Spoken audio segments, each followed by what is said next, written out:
Hello students, कैसे आप लोग? उम्मीद करता हूँ कि बढ़िया होंगे, मज़े कर रहे होंगे। तो आज आर.डी. शर्मा का बाइनोमियल थ्योरम के ऊपर जो पार्ट 2 का वीडियो है, जिसमें हम लोग सीखेंगे कि general term and middle term कैसे निकलते हैं। बहुत ही इम्पोर्टेंट एक वीडियो है, ध्यान से देखना। ठीक है, चलिए वीडियो को शुरू करते हैं। चलिए, हम लोग क्या देखे थे? a plus b whole to the power n। अच्छा, हम लोग पहले क्या देखेंगे? जनरल टर्म क्या होता है, जनरल टर्म्स क्या होता है। उसके बाद देखेंगे मिडिल टर्म कैसे निकलते हैं।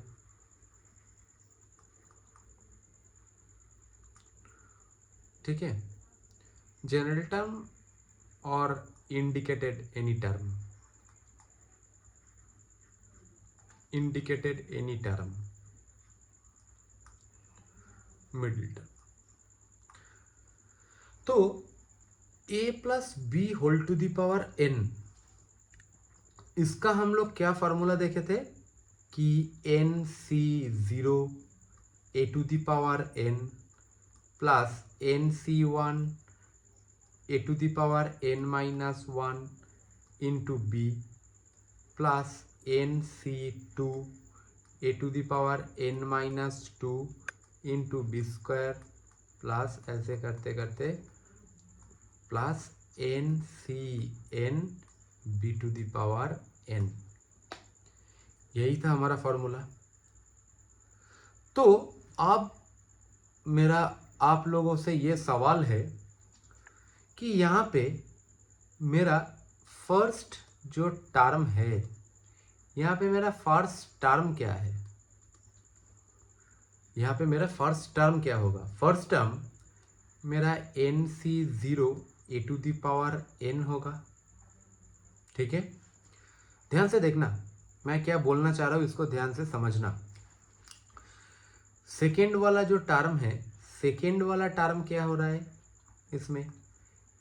nc1 a to the power n माइनस 1 इंटू बी होगा। थर्ड टर्म क्या बन रहा है? nc2 a to the power n माइनस 2 इंटू बी स्क्वायर, ये बन रहा है थर्ड टर्म। ऐसे करते करते मेरा जो फोर्थ टर्म बनेगा वो क्या बनेगा? nc3 a to the power n माइनस 3 बी क्यूब, राइट। तो ध्यान से दोस्तों एक चीज देखना, जब मैं यहाँ पे फोर्थ टर्म को निकल रहा हूँ, यहाँ पे जो r होता है, मतलब NCR से मतलब कंपेयर करके मैं बोल रहा हूँ, तो ये क्या हो रहा है? 4 माइनस 1th वाला टर्म। मतलब हम जब यहाँ पे फोर्थ टर्म निकल रहा है तो हमारा जो यहाँ पे r वाला टर्म वो क्या हो रहा है? nc4 माइनस 1 वाला टर्म। और a के पावर में क्या आ रहा है? n माइनस यही 4 माइनस 1 वाला टर्म। b के पावर में क्या आ रहा है? यही 4 माइनस 1 वाला टर्म। देन अगर हम लोग r प्लस 1 वाला टर्म को निकलना चाहे, r प्लस 1 वाला टर्म को निकलना चाहे, देन ये क्या बनेगा? NCR हो जाएगा। जो टर्म हम लोग निकलना चाह रहे हैं उससे एक कम आ रहा है, मतलब यहाँ पे क्या आ जाएगा? NCR आ जाएगा into a to the power क्या आ जाएगा? n माइनस r आ जाएगा और b का पावर r आ जाएगा। ध्यान से समझना, मैं क्या बोल रहा हूँ, जब हम लोग r प्लस 1 वाला टर्म को निकलना चाह रहे हैं, देन r प्लस 1 कोई भी टर्म ले लो। अगर सपोज हम लोग ये जो बाइनोमियल का डिस्ट्रीब्यूशन है, इसमें अगर हम लोग 9th टर्म को निकालना चाह रहे हैं, इसमें 9th टर्म का मतलब क्या है? 9th टर्म का मतलब है 8 + 1th टर्म, ठीक है। देन हमारा जो यहाँ पे NCR होगा, R का मतलब क्या है? ये 8, मतलब यहाँ पे क्या हो जाएगा? NC8 आ जाएगा। समझ रहे हो?